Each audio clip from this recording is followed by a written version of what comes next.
కర్మ ఫలితాన్ని ఆశించకుండా చేసినట్టయితే ఇది నేను చేయడం లేదు. ఎప్పుడు కర్మ మనకు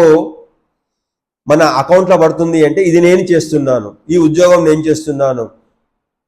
ఈ ప్రవచనం నేను చెప్తున్నాను, ఈ పని నేను చేస్తున్నాను, నేను చేస్తేనే వాడు బతుకుతున్నాడు, నేను పెడితేనే వాడు తింటున్నాడు అనేటువంటి ఈ అహంకారము, నేను నాది ఏదైతే ఉందో, నాకు కావాలి అనేటి ఏదైతే ఉందో, ఇది కర్మను అది పుణ్యమా లేదా